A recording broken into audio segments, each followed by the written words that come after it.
ایک رشتہ تلاش کر لیا تھا۔ یہ لڑکا کون تھا میں اس کو جانتی تو نہیں تھی، لیکن میں نے اس کے بارے میں سنا تھا۔ اس کا نام ظفر تھا اور یہ بچوں کو قرآن مجید کی تعلیم دیا کرتا تھا، حافظ تھا، حفظ کرواتا تھا اور مسجد میں اذان بھی دیتا تھا۔ یہ صرف لڑکیوں کو ہی حفظ کرواتا تھا کیونکہ گھر گھر جاتا تھا اور کچھ لڑکیاں اس کے گھر بھی آیا کرتی تھی، یعنی پورے محلے میں اس کی بہت عزت تھی۔ اچھا انسان تھا، لیکن یہ نیک اچھا ہوتا یا سونے کا بھی بنا ہوتا، میں تو طاہر سے محبت کرتی تھی تو پھر میں اس کے ساتھ شادی کیسے کر سکتی تھی؟ میں نے گھر والوں کو اپنی مرضی بتانے سے پہلے طاہر کو کہا کہ ابھی تو صرف رشتہ آیا ہے، تم جلدی جلدی اپنا رشتہ بھیج دو، جب مجھ سے دونوں کے بارے میں پوچھیں گے تو میں تمہیں سلیکٹ کر لوں گی، کیونکہ طاہر نے کہا تھا کہ اس کا گھر بھی اچھا ہے، اس کے بڑے بھائی باہر کے ملک میں ہوتے ہیں اور اس کے ابو کی پینشن بھی آتی ہے اور وہ سب سے چھوٹا بیٹا ہے تو اس کی بات بھی مانی جائے گی۔ لیکن اس کی ایسی بات کی کہ میں حیران رہ گئی۔ اس نے کہا کہ ہم لوگ تو اپنی ذات سے باہر شادی نہیں کرتے۔ میں نے کہا کہ مذاق کر رہے ہو میرے ساتھ؟ اس نے کہا کہ مذاق نہیں کر رہا، میری شادی تو بچپن میں ہی میری ایک کزن کے ساتھ طے ہو چکی تھی۔ میں نے کہا کہ پر میرے ساتھ اتنی دوستی کیوں کی، محبت کیوں کی؟ اس نے کہا کہ محبت تو ایسی ہی ہوتی ہے، محبت تم سے ہوگی لیکن شادی تم سے نہیں کر سکتا۔ یہ تو وہی بات تھی کہ وہ مجھ سے جان چھڑوانا چاہتا تھا۔ اس کے آگے روئی تڑپی، میں نے اس سے ہر طرح سے منانے کی کوشش کی تھی، بس وہ مجھ سے کسی طرح شادی کر لے، لیکن وہ اپنے انکار پر اٹل تھا۔ وہ نہیں کرنا چاہتا تھا شادی، اور جو مرد شادی نہیں کرنا چاہتا تو دنیا جہان کے بہانے تلاش کر لیتا ہے۔ ہمارا جھگڑا ہو گیا اور پہلے ہی جھگڑے پر اس نے کہا کہ بس ٹھیک ہے، تمہارا الگ راستہ میرا الگ، اور مجھے بلاک کر دیا۔ سماجی رابطے کی ویب سائٹ سے بھی اور نمبر سے بھی میں بری طرح سے ٹوٹ گئی، پریشان ہو گئی۔ گھر والوں نے جب کہا کہ تمہاری شادی طے کرنی ہے تو میں نے بھی غصے میں کہہ دیا کہ ہاں کر دیں، اور میری شادی اسی مولوی کے ساتھ طے ہوگی۔ اس کا نام ظفر تھا۔ ہماری شادی ہوگی اور شادی کی پہلی رات تھی جب اگلے دن ہی تماشا بن گیا۔ اب وہ اپنی ماں کی باتیں سن کر میرے کمرے میں آ رہا تھا تو اس نے آ کر کوئی اچھی بات تو کہنی نہیں تھی، لیکن جب میرے کمرے میں آیا تو اس نے مجھ سے کچھ بھی نہیں کہا۔ اس نے کہا کہ تم نہا دھو کے فریش ہو جاؤ اور اچھا سا سوٹ پہن لو، ابھی گھر میں رشتہ دار ہے۔ میں نے کہا کہ مجھے آپ سے کوئی ضروری بات کرنی ہے۔ اس نے کہا کہ کوئی ضرورت نہیں ہے بات کرنے کی یا کچھ بھی بتانے کی، جو تم مجھے کہنا چاہتی تھی مجھے پہلے ہی پتا چل گیا تھا، لیکن میں برا انسان نہیں ہوں۔ تم ایک جوان اور خوبصورت لڑکی ہو، تمہارے جیسی لڑکی کوئی بھی عقل مند آدمی اپنی باتوں میں لگا سکتا ہے، یا پھر یوں کہو کہ چلاک آدمی، اور شاید تمہارے ساتھ بھی ایسا ہی ہوا ہو۔ لیکن اگر قسمت نے تمہیں میرے ساتھ لکھا ہے تو پھر اس کے پیچھے کوئی بہت بڑی مصلحت ہوگی، اسی لیے مجھے اس معاملے پہ کوئی بات نہیں کرنی۔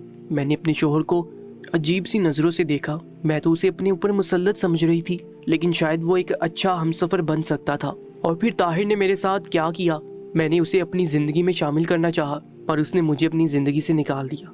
میں نے اس کے بعد سے طاہر کا خیال بھی اپنے دل میں نہیں آنے دیا اور اپنے شوہر کو دل سے قبول کر لیا، اور وہ مجھ سے تھوڑا دور دور رہتا تھا۔ شاید اسے یہ بات قبول کرنے میں تھوڑا وقت تھا اور میں اسے وقت دینے کو تیار تھی۔ اس کے گھر والوں میں میری کوئی عزت نہیں تھی، پر میری امی نے کہا تھا کہ دلہن سونے کی بھی بنی ہو اور سسرال والے اس کی قدر تو کرتے نہیں ہیں، تم اپنے شوہر کے دل میں جگہ بناؤ تو پھر تمہاری زندگی آسان ہو جائے گی۔ میں نے اپنا دل اب اپنے گھر کی طرف لگانا شروع کر دیا۔ مجھے کسی بات کی کوئی پرواہ نہیں تھی۔ طاہر اسی محلے میں رہتا تھا، اس کی خبر مجھ تک پہنچ جاتی تھی، لیکن میری ایک دوست تھی جو ہم دونوں کے بارے میں جانتی تھی۔ میری یہ دوست کافی بھروسے والی تھی، مجھے اس بات کا کوئی مسئلہ نہیں تھا کہ یہ کسی اور کو بتا دے گی، لیکن وہ مجھے بتاتی تھی کہ اس کی تو کسی کزن کے ساتھ منگنی نہیں ہوئی، وہ تو تم سے جھوٹ بول رہا تھا، تمہیں استعمال کر رہا تھا۔ میں نے کہا کہ میرے ساتھ اس نے بہت برا کیا ہے، لیکن قسمت نے میرے ساتھ اچھا کیا کہ مجھے ایک اچھا شوہر مل گیا جس نے سب کچھ جانتے ہوئے بھی مجھے قبول کر لیا۔ اور میری دوست نے کہا کہ تم کبھی اپنے شوہر کو اپنی داستان محبت سنانے نہ بیٹھ جانا، مرد کو اتنا بھی نہیں آزماتے۔ میں نے کہا کہ نہیں، میں اسے یہ کبھی نہیں بتاؤں گی، ویسے بھی اسے سب کچھ پتا ہے، لیکن تفصیل بتانے کی کیا ضرورت ہے، میں اتنی بھی بے وقوف نہیں تھی۔ میری ایک نند بھی تھی جس کا رویہ مجھے ہمیشہ سے ہی بہت عجیب لگتا تھا۔ اگر میرا شوہر پانی مانگ رہا ہوتا تو وہ اسے پانی تک نہیں دیتی تھی اور ہمیشہ ہی چپ چاپ اور خاموش رہتی۔ جب میری ساس مجھ سے لڑائی جھگڑا کرتی وہ تب بھی بیچ میں نہیں بولتی تھی، جبکہ تب تو اسے بولنا چاہیے تھا۔ بس پورا دن گھر کے کام کرتی یا پھر اپنے کمرے میں بیٹھی رہتی۔ میری ساس بھی اس کا ذکر تک نہیں کرتی تھی۔ ایسا لگتا تھا کہ وہ عورت ہمارے گھر میں رہتی ہی نہیں ہے، صرف میں ہی اس کو دیکھ سکتی ہوں۔ لیکن وہ میری ساس کے سارے کام وغیرہ کر دیا کرتی تھی اور میرے شوہر کا تو نام بھی نہیں لیتی تھی۔ اگر میں اسے کبھی بلا لیتی تو ہاں یا نہ میں جواب دے کر پھر وہ خاموش ہو کر بیٹھ جاتی۔ مجھے اس سے بات کرنے کے لیے کوئی بات ہی نہیں ملتی تھی۔ میں نے اسے اتنا پوچھا کہ تمہاری عمر کیا ہے، کیا تم پڑھی لکھی ہو؟ تو اس نے کہا کہ ہاں میں پڑھی لکھی ہوں اور میری عمر 21 سال ہے۔ میں نے کہا کہ ظفر سے بڑی ہو یا چھوٹی؟ اس نے کہا کہ چھوٹی ہوں، بس اس سے زیادہ اس نے مجھے کچھ نہیں بتایا۔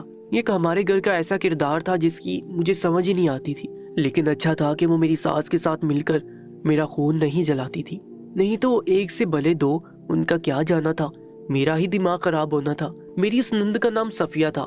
یہ شکل و صورت کی خوبصورت تھی اور اس کی شکل میرے شوہر سے بالکل بھی نہیں ملتی تھی۔ گھر میں روز چھوٹی لڑکیاں آتی تھی جن کو میرا شوہر قرآن وغیرہ پڑھایا کرتا تھا، یہی اس کی آمدن کا ذریعہ تھا۔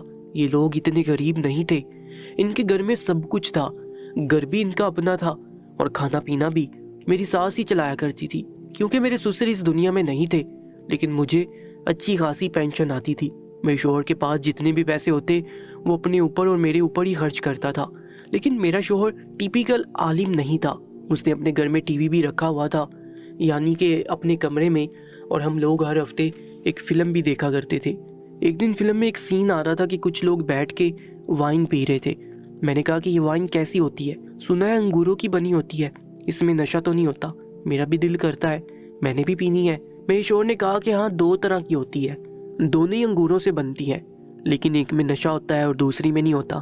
میں تمہارے لیے بغیر نشے والی لے آؤں گا، ویسے دونوں کا ذائقہ ایک جیسا ہی ہوتا ہے۔ میں نے کہا کہ کیا مطلب ہے، آپ نے دونوں پی رکھی ہیں؟ میں یہی کہنے والی تھی، لیکن آپ تو اتنے عالم دین بنے پھرتے ہیں، تو کیا شراب بھی پیتے ہیں؟ اس نے کہا کہ مذاق کر رہا ہوں تم سے، کیا ہو گیا ہے؟ میں نے کہا کہ کتنا سنجیدہ منہ بنا کے کون مذاق کرتا ہے؟ اس بات پہ وہ مسکرا دیا اور اس نے کہا کہ میں کرتا ہوں۔ میرے شوہر کی حرکتوں سے بالکل بھی یہ اندازہ نہیں ہوتا تھا کہ وہ اسلام کی طرف اتنا راغب ہے، کیونکہ وہ گانے بھی سن لیتا، فلمیں بھی دیکھ لیتا، اسے ساری خبروں کا پتہ ہوتا تھا کہ کون سی ایکٹر کی شادی ہوئی ہے، کس کے ہاں بیٹا پیدا ہوا ہے، کہ اس نے کس کو دھوکہ دے دیا ہے۔ جو چیز ٹرینڈ پہ ہوتی تھی اس کو پہلے سے پتہ ہوتا تھا۔ خیر میری زندگی اسی طرح گزر رہی تھی۔ میری ساس مجھ سے کبھی بھی عزت سے بات نہیں کرتی تھی، پر میں خاموش ہو جاتی تھی، کیونکہ مجھے پتا تھا کہ ان کے دل میں اب ساری زندگی میری عزت تو نہیں آنے والی، اس لیے مجھے عادت ڈالنی پڑے گی۔ باقی جو بھی انہوں نے کرنا ہے وہ کریں۔ اپنی امی سے بھی ملنے چلی جایا کرتی۔ شادی کو 1.5 مہینہ ہو گیا تھا۔ سب لوگ پوچھ رہے تھے کہ میرے ہاں امید ہے یا نہیں، لیکن مجھے ابھی خود پتا نہیں تھا۔ 2-3 ہفتے اور گزر گئے اور پھر میری زندگی میں ایک طوفان آ گیا جس کی مجھے بالکل بھی امید نہیں تھی۔ مجھے خبر ملی کہ میرا شوہر اس دنیا سے جا چکا ہے۔ وہ ایک حادثے کا شکار ہو گیا اور اسے دوسرا سانس لینے کا موقع بھی نہیں ملا۔ جب یہ خبر گھر میں آئی تو میری ساس نے بری طرح سے رونا چلانا شروع کر دیا۔ مجھے تو سمجھ ہی نہیں آئی کہ اچانک سے ہو کیا گیا۔ ابھی میں نے اپنے شوہر کے ساتھ 2 ہی مہینے گزارے تھے اور اس میں سے بھی مجھے 1 مہینہ تو اسے قبول کرنے میں ہی لگ گیا تھا۔ صفیہ بھی ایسے کھڑی تھی کہ جیسے اسے کوئی پرواہ ہی نہیں، اور محلے کی عورتیں آ گئی۔ محلے والوں نے بھی ہمیں یہی بتایا تھا۔ انہوں نے کہا کہ یہ دونوں تو سکتے میں آ گئی ہیں۔ میں تو سکتے میں تھی، لیکن صفیہ کے چہرے پہ مجھے عجیب سا سکون محسوس ہو رہا تھا۔ میرا شوہر اس دنیا سے چلا گیا اور اسے دفنا دیا گیا، کیونکہ اس کی حالت بہت بری تھی۔ یہ 1 سے 1.5 دن ہماری زندگی کا سب سے برا دن تھا۔ یہ تو زندگی برباد ہو گئی تھی۔ کیا مجھے کسی کی نظر لگ گئی تھی؟ سب لوگ مجھے قابل رحم نظروں سے دیکھ رہے تھے اور کہہ رہے تھے کہ اس بیچاری کے ساتھ بہت برا ہوا، یہ کیا ہو گیا اس کے ساتھ؟ جو میرا شوہر میرے ساتھ اتنا اچھا تھا تو میں نے اس کی صحیح سے قدر نہیں کی، اسے یہ بھی نہیں بتایا کہ میں اسے پسند کرتی ہوں، اس کو دل سے قبول کر بیٹھی ہوں۔ وہ بیچارہ اس دنیا سے چلا گیا۔ میں نے واپس جانا تھا، لیکن یہ معاملات ابھی طے نہیں ہوئے تھے۔ میری امی نے کہا تھا کہ ابھی وہ لوگ ہمارے دکھ میں ہیں، تم ان کو تسلی کا سہارا دو، اور میں اپنے گھر نہیں گئی تھی۔ لیکن رات کو میرا دل تنگ ہوتا تو میں اپنے شوہر کی قبر پر چلی جاتی۔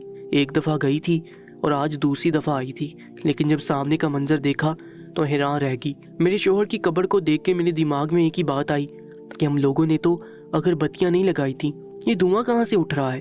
اور کیا کوئی یہاں پر آیا تھا جس نے تھوڑی دیر پہلے ہی اگربتیاں لگائی ہوں گی؟ لیکن اگربتیاں تھیں تو پھر خوشبو کہاں تھی؟ میں آگے گئی تو میرے قدموں تلے سے زمین نکل گئی۔ میرے شوہر کی قبر میں سے دھواں نکل رہا تھا۔ میں حیران رہ گئی۔ یہ دھواں ایک طرف سے نکل رہا تھا، ایک کونے سے میرے ہاتھ پاؤں شل ہو گئے اور عجیب سی کیفیت میں آ گئی، جیسے آپ نے زندگی میں کچھ دیکھنے کے بارے میں سوچا ہی نہ ہو اور وہی منظر آپ کے سامنے آ جائے تو پھر آپ کی حالت بھی ایسی ہو جاتی ہے جس کو آپ بیان نہیں کر پاتے۔ میں واپس گھر آ گئی۔ میرے ساتھ کیا کیا ہو گیا؟ جلدی واپس آ کے اسے بلانے گئی تھی، اب وہ نہیں آئے گا۔ میں نے کہا کہ امی ایک بڑی عجیب سی بات ہوئی ہے، جب سے میرا شوہر اس دنیا سے گیا تھا ساس کا رویہ میرے ساتھ ذرا بہتر ہو گیا تھا۔ میں نے کہا کہ ظفر کی قبر سے دھواں نکل رہا تھا، تو میری ساس یہ بات سن کر حیران رہ گئی، اور یہ بات صفیہ نے بھی سن لی۔ وہ بھی ویسے ہی پیش آتی تھی، چپ اور خاموش رہتی تھی۔ میری ساس نے کہا کہ یہ تو کیا کہہ رہی ہے؟ میں نے کہا کہ ہاں، میں نے اپنی آنکھوں سے دیکھ کر آئی ہوں۔ میری ساس نے کہا کہ نہیں، ایسا نہیں ہو سکتا، میرا بیٹا تو بڑا نیک تھا، لوگوں کو قرآن پاک پڑھاتا تھا، اس نے تو حج بھی کیا ہوا تھا، یہ کیا بات ہوگی؟ دھواں کیوں نکل رہا ہے؟ کیا ہو رہا ہے؟ میں نے کہا کہ مجھے نہیں پتا امی۔ میری ساس کو جب سمجھ نہ آیا تو انہوں نے کہا کہ تو جھوٹ بول رہی ہے، پاگل ہوگی ہے، تو نے غلطی سے کچھ اور دیکھ لیا ہوگا، کوئی اگربتی وغیرہ ہوگی، کسی نے سائڈ پہ کوئی آگ لگائی ہوگی۔ میں نے کہا کہ مجھے نہیں پتا، لیکن میں نے جو دیکھا وہ آپ کو بتا دیا۔ میں اگلے دن پھر سے گئی تو پھر سے یہی منظر تھا۔ اب تو میں نے اپنے سر کو دونوں ہاتھوں سے پکڑ لیا۔ آخر معاملہ کیا تھا؟ میں بہت پریشان تھی۔ کیا میرا شوہر کسی عذاب میں تھا کہ زندگی ختم ہونے کے باوجود بھی اس کو کوئی عذاب مل رہا تھا؟ لیکن کیوں؟ اس کی تعریف تو سارا محلہ کرتا تھا۔ میری ساس کو بھی اس بات کے بارے میں پتا تھا، اور صفیہ کو یعنی گھر والوں کو پتا تھا، ہم ہی گھر والے تھے۔ صفیہ اس موضوع پہ کچھ نہیں بولتی تھی، اور میری ساس پریشان رہتی تھی۔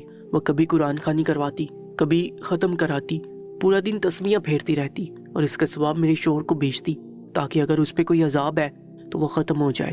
مجھے بھی یہی کہتی کہ میں زیادہ سے زیادہ ذکر کروں اور ایک پل کو بھی نہ بیٹھوں، شاید میرے شوہر پر کوئی عذاب آیا ہوا ہے، اور اگر میں اس طرح سے پڑھائی کروں گی تو سب ٹھیک ہو جائے گا۔ محلے والوں کو بھی اس بات کا پتہ چل گیا تھا، اور یہ بات پھیل گئی تھی۔ لوگ بھی حیران تھے کہ یہ تو بڑا نیک آدمی تھا، لوگ اس کے بارے میں کچھ برا تو نہیں کہہ رہے تھے، لیکن سوال جواب میں پڑے تھے۔ ایک دن میں اسی طرح تسبیح قرآن پڑھ رہی تھی، اور میں نے کھانا نہیں بنایا تھا۔ مجھے صفیہ نے کہا کہ آ کر کھانا کھانا۔ میں نے کہا کہ میں نے ابھی کھانا بنایا نہیں، کھانا کہاں سے آ گیا؟ اس نے کہا کہ میں نے بنا دیا ہے۔ میں نے کہا کہ تمہارا شکریہ۔ اس نے کہا کہ تمہیں آج ایک بات بتانی ہے۔ مجھے اپنے ساتھ اپنے کمرے میں لے گئی۔ اس نے کہا کہ یہ بات کسی اور کو مت بتانا، لیکن جو تمہارے شوہر کے ساتھ ہو رہا ہے وہ بالکل ٹھیک ہو رہا ہے۔ میں نے کہا کہ کیا مطلب؟ اس نے کہا کہ کیونکہ تمہارا شوہر جیسا نظر آتا ہے ویسے بالکل بھی نہیں تھا، وہ ایک گناہ گار آدمی تھا، اتنا گناہ گار کہ اگر اس کی اصلیت جان لوں تو اس کے لیے ایک دفعہ بھی ختم پڑھانے کے بھی خلاف ہو جاؤں گی۔ میں نے کہا کہ کیا مطلب؟ مجھے صحیح بتاؤ، تم کیا کہنا چاہتی ہو؟ اس نے کہا کہ میں تمہارے شوہر کی بہن نہیں ہوں، میں اس کی دور کی کزن ہوں۔ میرے ماں باپ اس دنیا میں نہیں ہے، اور بہت چھوٹی سی تھی جب یہاں پہ رہنے کے لیے آئی تھی، کیونکہ میرے ماں باپ اس دنیا سے جا چکے تھے۔ تمہارا شوہر میرے ماموں کا بیٹا ہے، بس میں یہاں پہ آ گئی ہوں، رہنے لگی، لیکن بہت پہلے سے ہی اس نے مجھ پہ نظر رکھی اور مجھ سے غلط تعلق رکھتا تھا۔ جب میں نے یہ بات سنی تو میرے قدموں تلے سے زمین نکل گئی۔ میں نے کہا کیا؟ اس نے کہا کہ ہاں یہی سچ ہے، اور پہلے تو یہ بات کسی کو پتہ نہیں تھی، لیکن پھر تمہاری ساس کو پتہ چل گئی، لیکن انہوں نے بھی کچھ نہیں کہا۔ تم نے کبھی یہ نہیں سوچا کہ تمہارے اندر اتنی بڑی کمی ہونے کے باوجود تمہارے شوہر نے تمہیں قبول کیسے کر لیا؟ تمہیں کیا لگتا ہے کہ وہ بڑا نیک انسان تھا جس نے سوچا ہوگا کہ کوئی بات نہیں، میری عورت اگر پہلے کسی کے ساتھ تعلق میں رہ چکی ہے تو مجھے کوئی فرق نہیں پڑتا؟ اور اسے خود پتا تھا کہ جب اس نے کسی عورت کو نہیں چھوڑا، جگہ جگہ منہ کالا کیا، تو پھر اس کو پاک صاف عورت کہاں سے ملے گی؟ اس لیے تو وہ خاموش ہو گیا تھا۔ میں نے کہا کہ میری ساس کو بھی اس بارے میں پتا ہے، اور کس کس کو پتا ہے؟ اس نے کہا کہ اور کسی کو نہیں پتا، لوگ یہی سمجھتے ہیں کہ ان لوگوں نے مجھے اپنے گھر میں پناہ دے رکھی ہے، لیکن یہاں پر میرے ساتھ کیا ہوتا رہا ہے وہ میں ہی جانتی ہوں۔ اب تو مجھے عادت ہو گئی ہے۔ سوچا تھا کہ تمہاری شادی ہو جائے گی اس کے ساتھ تو شاید یہ سلسلہ ختم ہو جائے گا، لیکن تمہاری شادی کے باوجود بھی وہ میرے کمرے میں آتا رہا ہے۔ میں تو زمین پہ ایسے بیٹھی کہ جیسے آج میرے اندر سے بھی روح نکل گئی ہو۔ پھر تو میرے شوہر کے ساتھ بالکل ٹھیک ہو رہا تھا، اس پر ایسا ہی عذاب آنا تھا جس نے ایک معصوم لڑکی کو پناہ دینے کے بہانے سے اسے ایسے حالات میں رکھا تھا۔ میں نے اپنے گھر جانے کا ارادہ کر لیا۔